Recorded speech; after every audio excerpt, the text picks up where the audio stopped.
আসসালামু আলাইকুম। আমি আজকে একটা পিৎজা তৈরি করব। আমি বাসায় যেভাবে সবসময় নিজে খাবারের জন্য পিৎজা তৈরি করি, ঠিক সেভাবে আপনাদের সাথে আমি শেয়ার করব। আপনারা আমার সাথে থাকুন। প্রথমে আমি শুকনো উপকরণগুলো একসাথে মিক্স করে নেব। আমি 500 গ্রাম ময়দা নিলাম। 500 গ্রাম ময়দার উপকরণ যা যা লাগে সব আমি সুন্দরভাবে আপনাদেরকে দেখিয়ে দিব। ঠিক আমার মতো করে আপনারা করলে আপনারা ইনশাল্লাহ পারবেন। তো এখানে আমি 500 গ্রাম ময়দার জন্য 40 গ্রাম গরু দুধ নিলাম, 40 গ্রাম চিনি নিলাম, তারপর লবণ 10 গ্রাম নিলাম 500 গ্রামের ময়দার জন্য, ইস্ট 10 গ্রাম নিলাম। এখন আমি সব উপকরণগুলো একসাথে মিশিয়ে তারপরে চালনি দিয়ে চেলে আমি এখন একটা ডো তৈরি করে নেব। আমার চালা শেষ।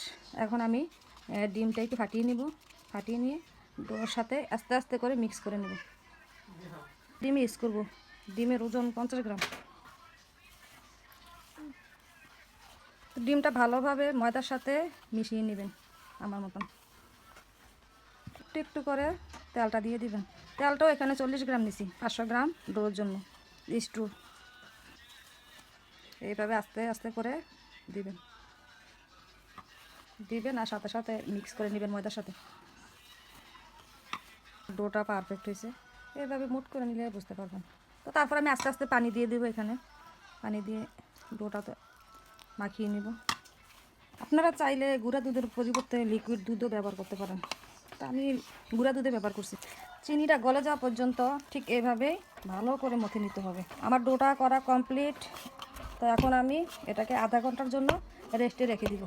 এই ডোটা এভাবে এরকম সফট হতে হবে, বুঝছেন? ঘন্টার জন্য এটাকে রেস্টে রেখে ঢেকে রাখবেন। তো আমি এখন আমার পিৎজার জন্য এই মুরগির মাংসটা ভেজে নিব।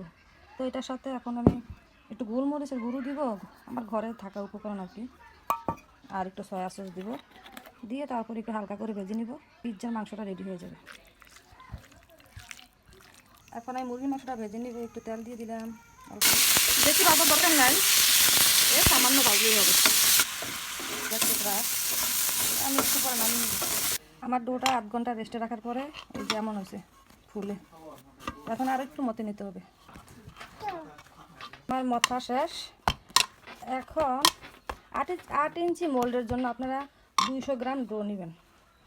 তো 8 ইঞ্চি মোল্ডের দুটো পিৎজা বানাবো। তো দুটো পিৎজার জন্য 200 গ্রাম করে আমি 400 গ্রাম নিচ্ছি দুটা মোল্ডের জন্য।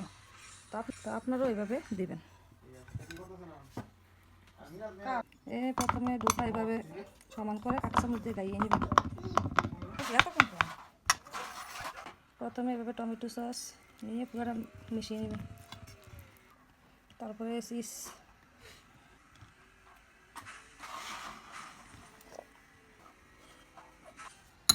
তারপর আবার একটু চিজ দিয়ে দেবেন। সবুজ ক্যাপসিকামগুলো সাজিয়ে নিচ্ছি। আমার হাতের কাছে সবুজটা ছিল, তার সবুজটা দিচ্ছি। আপনারা চাইলে লাল, হলুদ ক্যাপসিকাম দিতে পারেন। তারপর কিছু টমেটো দিয়ে দিলাম। তো আমার হাতের কাছে যা ছিল আমি তাই দিতেছি আর কি। একটু সৌন্দর্য জন্য একটু পেঁয়াজ দিয়ে দিলাম। আমার সাজানো হয়ে গেছে।